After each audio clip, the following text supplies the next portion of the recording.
ఇంకా కొంతమంది అక్కడక్కడ చూస్తున్నాను ఆకతాయిలు ఉన్నారు, ఇష్టానుసారంగా ప్రవర్తిస్తున్నారు. వారందరికీ కూడా ఒక మెసేజ్ పోవాల్సిన అవసరం ఉంది. నేను ఒకప్పుడు ఒక మెసేజ్ ఇచ్చాను.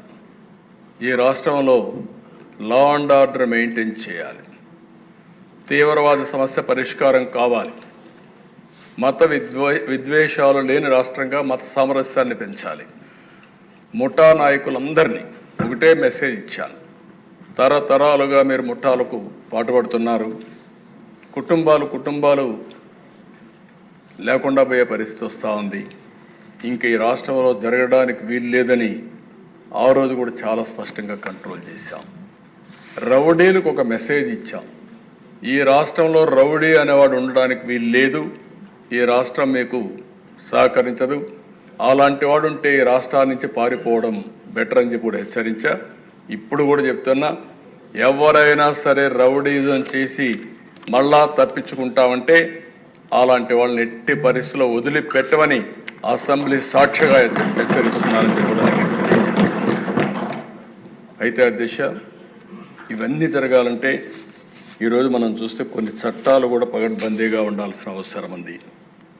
అందుకే ల్యాండ్ గ్రాబింగ్ బిల్ నిషేధం కింద 2024 కొత్త చట్టం తీసుకొస్తున్నాం. మాకు ఏ కంప్లైంట్ వచ్చినా ఇప్పటికి కూడా ఇక్కడ అన్ని సమస్యల పరిష్కారం చేయగలుగుతున్నాం. కానీ వీళ్ళు చేసినటువంటి ఈ భూ వివాదాలు, ల్యాండ్ రిలేటెడ్ కాన్ఫ్లిక్ట్స్ అయితే భయంకరంగా తయారైనాయి. 22A ఉపయోగించారు, రికార్డ్స్ తారుమారు చేశారు, ప్రభుత్వ భూములు కొట్టేశారు, ఫారెస్ట్ భూములు కొట్టారు. ఇవి మామూలుగా ఫారెస్ట్ భూములకి దగ్గరికి ఎవరు పోరు, అలాంటివి కూడా జరిగే పరిస్థితి వచ్చింది. అందుకే ఈ ప్రత్యేక చట్టం కూడా గుజరాత్లో చాలా బాగా పనిచేసింది. ఎవరైనా సరే ల్యాండ్ గ్రాబింగ్ చేస్తే, భూ కబ్జాలకు పాటుపడితే ప్రభుత్వం కేసు పెట్టిన తర్వాత దాన్ని ప్రూవ్ చేసుకునే బాధ్యత కూడా వాళ్ళపైనే ఉంటుంది. దాంట్లో మళ్ళీ ఏమాత్రం కూడా ఉపేక్ష లేదు. అలాంటి పగడ్బందీ చట్టాన్ని కూడా తీసుకొస్తున్నాం. ఈ చట్టం ద్వారా ఎక్కడైనా ఎవరైనా సరే భూ కబ్జా చేయాలంటే భయపడే పరిస్థితి రావాల్సిన ఉంది. అలాంటి చట్టాన్ని కూడా తీసుకొస్తామని చెప్పి కూడా నేను మీకు తెలియజేస్తున్నాను. అదే మరిగా దేశ ఈరోజు టెక్నాలజీ డ్రోన్స్ ఉపయోగిస్తున్నాం. ఇంకా మా వాళ్ళందరూ మాస్టరైజ్ చేస్తున్నారు.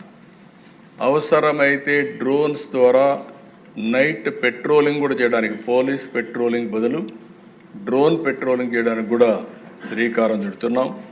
CCTV కెమెరాలు పెడుతున్నాం, లేటెస్ట్ టెక్నాలజీ పెడుతున్నాం. ఒక్కొక్కసారి దిశ చాలామంది కేసుల్లో తప్పించుకుంటున్నారంటే నేరాలు చేయడం, సాక్ష్యాలను తారుమారు చేయడం, తద్వారా పనిష్మెంట్ లేకుండా తప్పించుకునే పరిస్థితికి వస్తున్నారు. కానీ ఇటీవల డిపార్ట్మెంట్ మీరు చూస్తే చాలా గట్టిగా పనిచేసి 2-3 నెలల్లోనే శిక్షలు పడే కన్విక్షన్ వచ్చే పరిస్థితి తీసుకొచ్చారు. దానికి డిపార్ట్మెంట్ మనస్ఫూర్తిగా అభినందిస్తున్నా. ఇది వండర్ఫుల్ వర్క్. దీన్ని ఇంకా పకడ్బందీగా మనం చేయాల్సిన అవసరం ఉంది. ఇది కూడా చేస్తామని చెప్పి నేను మీకు తెలియజేసుకుంటూ